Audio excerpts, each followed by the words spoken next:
তো বন্ধুরা, আমাকে এই যে জল দেওয়া হয়ে গেছে, লাগানিবি হয়ে গেছে। এদিকে বাকি রয়েছে এই প্লাটটায়।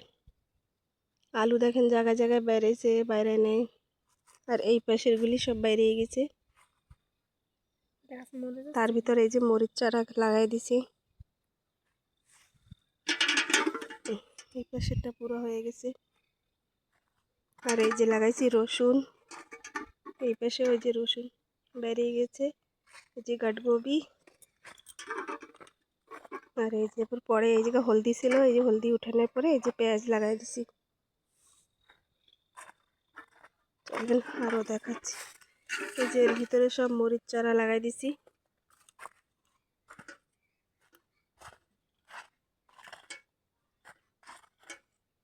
মেথি দেখেন সুবিধা হয়নি, ঠান্ডার কারণে হবে, শায়দ হচ্ছে না ভালো মতন। এই যে পালং শাক। তো চলেন ওই পাশে দেখাই।